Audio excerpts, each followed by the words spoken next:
subscribe to get daily Manchester United content from passionate Reds, only on All for United.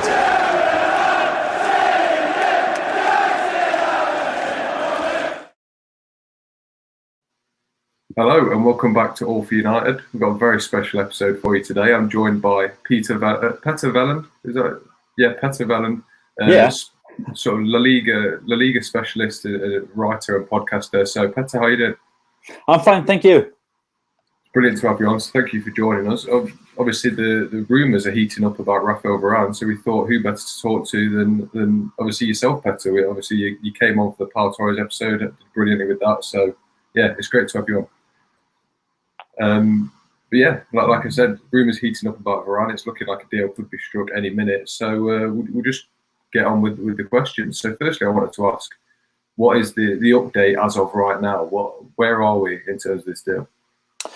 We are at that stage where the biggest newspaper in Spain, Marca, who often is highlighted as a form of speech and choir for Real Madrid, they have good sources and they tend to write what Real Madrid wants them to write. And on their front page today, Tuesday, 20th of July, they have a big photo of Rafael Varane with the United logo and the Real Madrid logo on each side. And the headline says, Varane is lying his future in the hands of these two clubs. He is ready for a new adventure, a new challenge. He has been in Madrid for 10 years. He has won everything that is possible to win, except the Europa League, because they haven't played it. And that means that they are playing the Champions League every season. So he is ready for a new adventure. He has just 1 year left of his contract, which means that Real Madrid are in a position now that they need to decide whether they are going to sell him to get some money or whether they are going to let him go out his contract and then leave for free in a year. And everything points towards the fact that they are needing money to either get a replacement for him or just to put another slump of money in the Mbappe account, which is growing and growing by the minute. Well, we talk about money and there's a lot of fees being branded about, especially in the media. To your understanding, what do you think the final sum will be if this transfer goes ahead? Well, this is just pure speculation, but it seems like 50 million euros is the lowest. I've not seen any figures being mentioned by anyone which is lower than that. And then the rest will be pure negotiation, I guess. I think his market value is a lot higher, especially when you see other fees, which is named across other defenders, which is going to the Premier League clubs, Ben White and Arsenal, one example. But then you have the big elephant in the room, which is the contract situation, and that is to Manchester United's advantage in the negotiations. But these are two clubs that normally get their way. This is two clubs which have the experience of negotiation deals like this. It's just a gut feeling, but I think we will be closer to 60 than 50. But in the end, if it's 50 or 60 for Manchester United, it's just peanuts. So I think that might save some of Real Madrid's face in the negotiations when they are explaining this to their fans. We got 60 million euros for a player which only had 1 year left of the contract. It was either that or letting him go for free in a year. And if that goes through, I see for some part every part as a winner. Manchester United, the big winner, of course, Rafael Varane as well. But if they get 60, 65, then I think Real Madrid can say it was a good deal, so we'll let him go. Yeah, well, you brought me on nicely to my next question, which was going to be, if there is a fee between sort of 50 and 60 million, does that represent good business for United? Because I think it's hard to tell from sort of it over in England, because we don't get to watch Rafa Varane every single week. Is he living up to the hype, I suppose, of the profile he's built? Yeah, I definitely think so. Of course, there will be Chelsea fans, Liverpool fans, City fans who will make compilations of every bad decision or every bad involvement that Rafael Varane has done over the last 10 years. And that will be a lot, of course. But show me a defender that is free of mistakes over the last 10 years, and I'll tell you you're wrong. So, of course, Rafael Varane has a playing style that makes him kind of vulnerable for that kind of supporters, because when he is good, he is invisible because he makes good decisions. He has a good pace, which makes him he is aware of the danger, and then he just pops in and make a good involvement, which it doesn't stand out, but he does the job because he is not sliding in the last minute. He's not a tackler. He just runs to where he is supposed to be, and he gets there on time, and then it just looks so easy. So that is one of his main strengths, the pace and the physique. And every time a La Liga player or a Spanish player or a small player goes to the Premier League, that is the question I get. Can he handle the physics of the Premier League? And when it comes to Rafael Varane, the answer is a big screaming, yes, he can. And over the last 10 years, alongside Gerard Piqué, Sergio Ramos, and maybe 2, 3, 4 others, Rafael Varane is up there. And I think we would have spoken a lot more about him if it wasn't for the fact that he was the pairing with Sergio Ramos, who have taken all the headlight and the spotlight and the penalties and the goals and the Salah incident and everything. Varane has just been the silent worker who were alongside him. So it's a proper deal for 50, 60 million euros, especially compared to other defenders who either have gone for a similar fee or is rumored to go for a similar fee this transfer window. And compared to Pau Torres and Jules Koundé, who is 2 other central defenders from La Liga that has been linked to Manchester United, they can become world class. Rafael Varane has been, is, and will be. That's good. It's definitely encouraging to hear from the United perspective.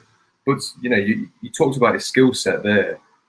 The problem that we have at United is obviously the leader, the sort of the base of this team is Harry Maguire, and the big importance on transfers is finding a partner that would suit him, sort of attribute wise. Do you think Varane has the attributes to form a really good partnership with Maguire?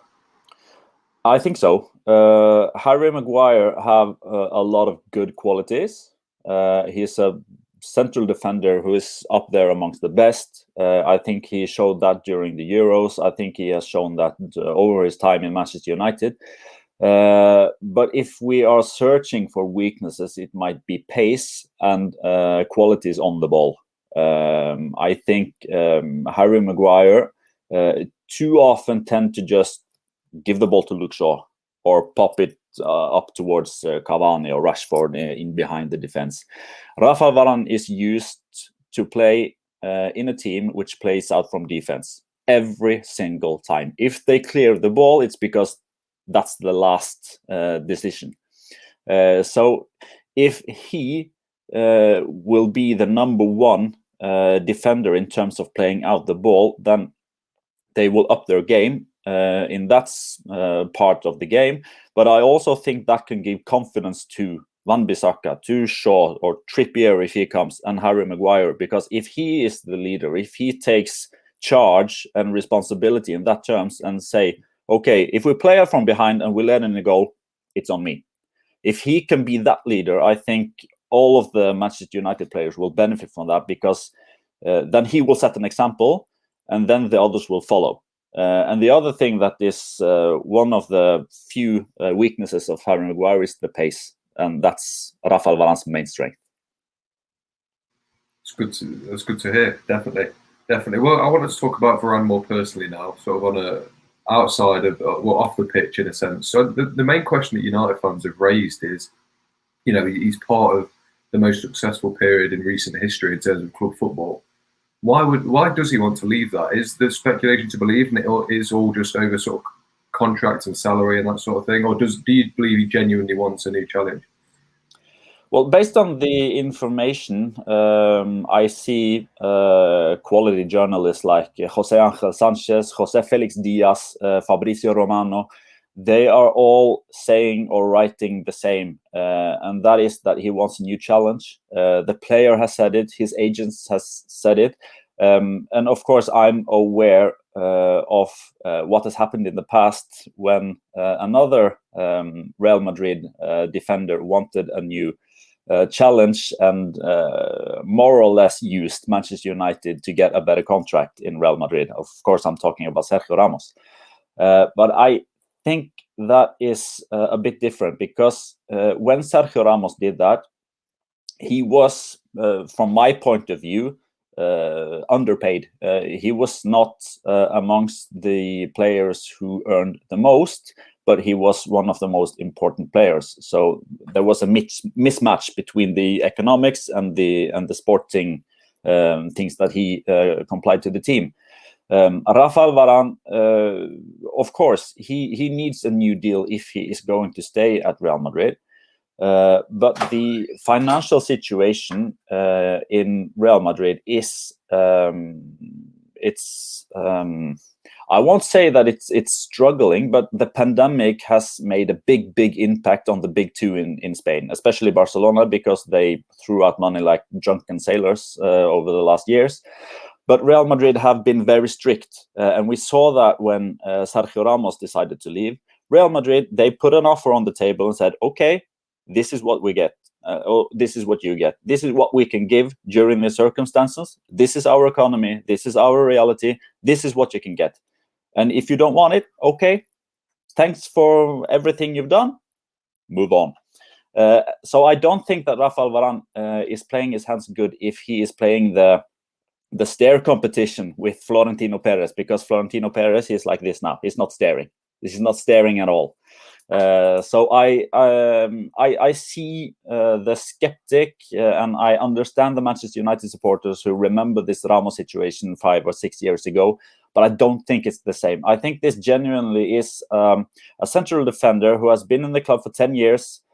He's French, so he doesn't have that Spanish or Madrid bond at the first place. He has been through everything at the club. He's won everything. The club is going through a generation change now. Ramos is gone. So I think he just thinks that with 1 year left of his contract, if he leaves now, then the club will get a fee for him. The supporters might understand that this is the right time to go. This is the right time for Real Madrid to bring in a replacement. So everything considered, I think the Rafael Varane story to Manchester United is reliable. Let's hope so. Let's hope so, definitely. But you said, both of Madrid's first choice centre backs are leaving in the same window.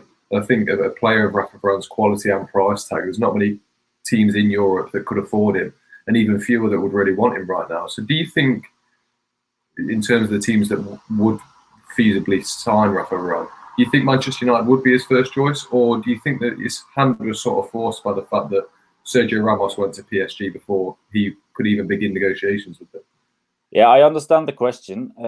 I think the reason that Manchester United is leading on is not necessarily because Rafael Varane has been a lifelong supporter of Manchester United, or it's been his dream to play at Old Trafford. That's convenient now, of course. Every professional football player would have liked to play in the Premier League or for Manchester United on Old Trafford, of course.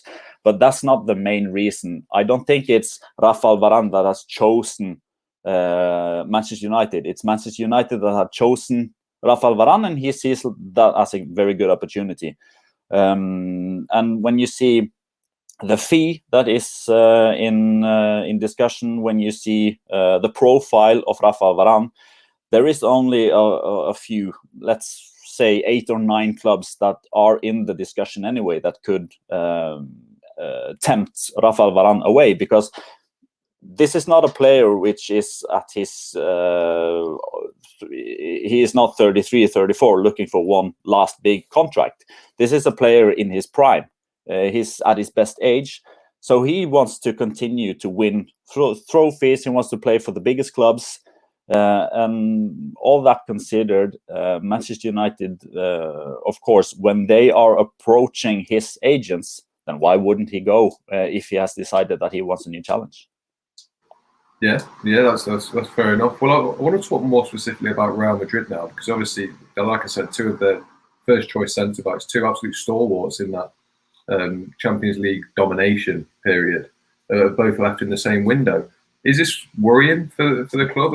Is this, I don't think this has ever really happened before. Madrid losing two of the top players in the same window. Yeah, I would say it's slightly concerning. Of course, you remove two of the great pillars in maybe the greatest club team that has ever been, especially when you look at the trophies. I mean, 3 Champions Leagues in a row, 4 in 5 between 2014 and 2018. But at some point, Real Madrid needed to develop and get a younger profile, because it's been 7, 8, 9 of the same players for 7 or 8 years now, and at some stage you need to change those. I think it's not purely a coincidence, but mostly a coincidence that the 2 central defenders are leaving the club at the same time.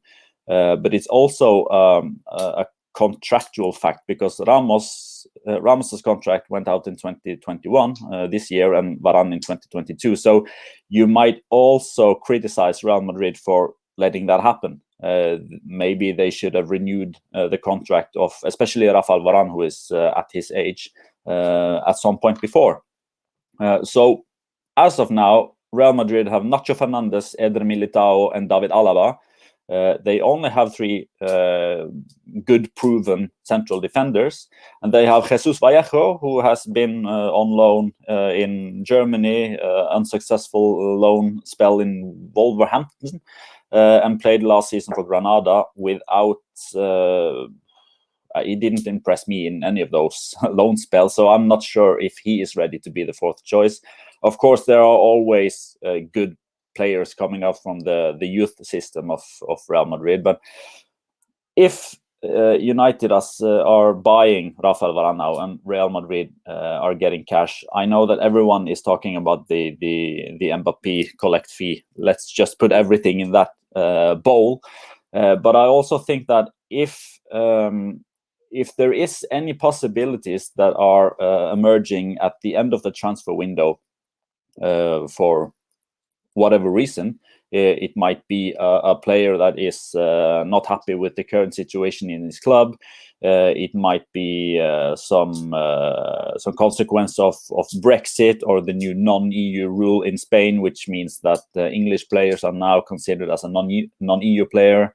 It might be long-term injuries in another position that is making Bayern Munich or Juventus or Milan to go get a defender, which means that their 3rd choice are looking at their possibilities to play and see, I'm not playing as much, I want to go elsewhere. And on the 29th or 30th or 31st of August, then Real Madrid say, okay, we'll get you, you'll be our 4th choice. So as of now, of course, when you remove Varane and Ramos and you only put in Alaba, of course, I see the fear of the Real Madrid supporters, because they didn't win any silverware last season. And in that position, they are weakened as of now. But let's be also honest with Nacho and Eder Militao. I think during the spring, during the end of the season, when they played against Chelsea, when they played against Liverpool, when they played against Barcelona, 2 players stood out and really, really got a name in Real Madrid. It was Eder Militao and it was Nacho Fernandez. So I see all the fuss. Sergio Ramos is leaving. Varane is leaving. I see the downside of that, but the upside is that Nacho Fernandez and Eder Militao really took their chances in the spring, and they might blossom and be the next central pairing that everyone is talking about during the next 4 or 5 years. So only the future will tell. Yeah. Well, just quickly, because I know Ben doesn't really want me talking about Real Madrid on a Manchester United podcast, but I just wanted to ask sort of, the signing of David Alaba was obviously brilliant business financially in terms of they didn't have to pay a fee for a player who is one of the world's best in his position. But obviously, there's rumours that his wage that he now earns was obviously much higher than Varane's, and the reason Varane sort of is now opting to leave is because Real Madrid wouldn't bump his salary up to level with Alaba. So do you think Alaba has the ability to sort of take on that role from Sergio Ramos and Rafa Varane? Because at the minute it's looking like he's going to have to fill a bit of a void. Yeah, and the main strength of David Alaba is that he can be a vital player for Real Madrid because he can play as a central defender in a pairing. He can play a left central defender if they play three at the back. He can play as a left back if Mendy gets injured or Marcelo doesn't get back to his usual level, and he can also play in the midfield. So David Alaba is a 3-in-1 deal for Real Madrid, who can fill the spaces when Carlo Ancelotti picks out his team. But of course, he has been outstanding for Bayern Munich over the last 6, 7, 8 years. Stable, very well on the ball. I think he suits Real Madrid. I think that was why they went so far to get him, and they got this deal done during the pandemic. So the fee or the salary that David Alaba is getting is very high. He is going straight up to the top notch in Real Madrid, and that might have been not a decisive factor, but a factor to take into consideration when Rafael Varane came to Real Madrid and said, "I want a higher salary. Look at what David Alaba has got. Why aren't I getting that?" So of course, David Alaba to Real Madrid for as a Bosman player is a solid piece of work, but it might actually have triggered the Varane situation. Yeah, it's interesting how United could have profited from a deal that they had nothing to do with, really, isn't it? But yeah, but that's the magic of the transfer market. A deal between club A and B could benefit club C and D. Yeah, definitely. We've seen it many times before. But we'll shift it back to Varane then. Obviously, it's been a constant theme. English fans don't really know what to make of Varane because they don't watch him week in, week out. They only watch him in sort of the biggest games in club football. But English fans at the minute are being sort of treated to some of the best defenders in the world in Van Dijk, Ruben Diaz at the minute. Where do you think Varane ranks among the top defenders in the world? Is he someone that can have like a Van Dijk sort of impact on Manchester United? I don't think any central defender can or will have the same impact as Van Dijk, but that's partly because of how good Van Dijk is, but it's also partly because of how shit the central defenders were before he came. So when Liverpool signed Van Dijk, they had a huge gap between him and the second. And if Manchester United are going to buy Rafael Varane, the gap between Harry Maguire and Rafael Varane, it will be like this. Or who is the best? It's a subjective matter. When Van Dijk came in and were as good as he was in the beginning, then if you spoke to 100 neutral football supporters, who is the better central defender, Van Dijk or his companion? Then 100% will say Van Dijk. For that specific question, Varane will not have that impact as being the standout one because Maguire is already as good as he is. But I think going back to my first answer with what Varane can offer, I think he has the right abilities to make people around him better. And I also think that he is at the right stage of his career to take that leap, because over the last 10 years, he has leaned on Sergio Ramos. Sergio Ramos has been the captain, the leader, the one that has spoken, the one that has set the line, and pretty much decided everything.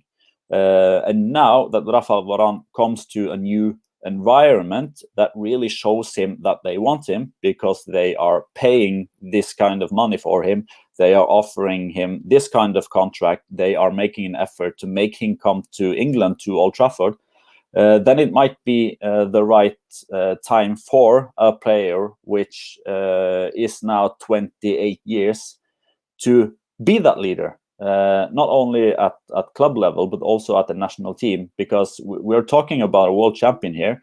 We're talking about a guy that has won the Champions League 4 times. He has won La Liga 3 times. He has played 360 games for Real Madrid. So if there are still anyone who is doubting his level, just stop.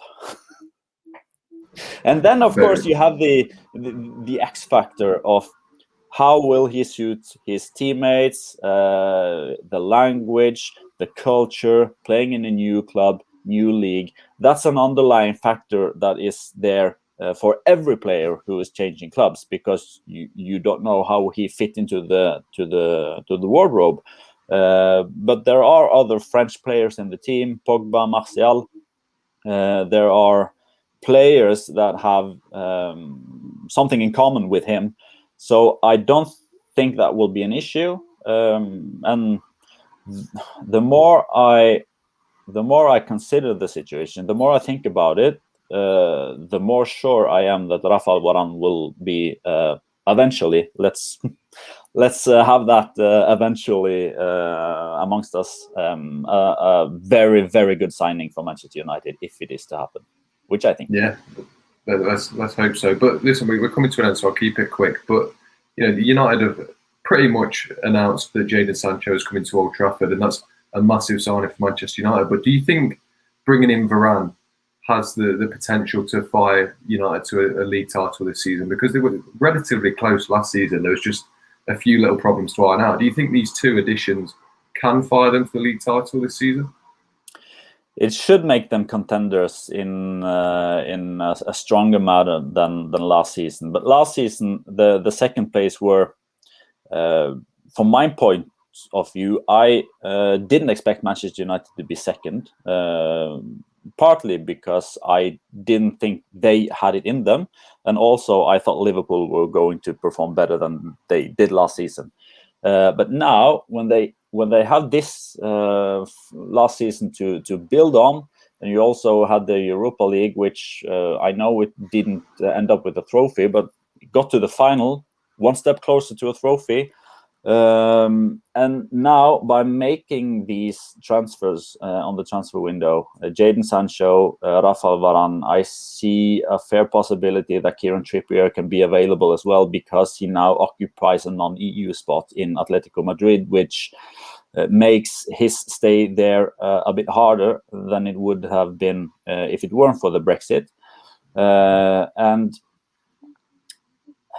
those kind of deals are good deals in the transfer market, but it also applies some more pressure, because if you have a team with Manchester United's history, standing, populism, economy, etc., they were second in the Premier League last season. Manchester City are showing some weaknesses. Liverpool showed a lot of weaknesses, and then you add Jadon Sancho and you add Rafael Varane. That applies pressure to eventually win a title on the club and on the Norwegian manager called Ole Gunnar Solskjær. So it is 95% positive, but the negative is that it kind of demands that United win some trophies in the season to come.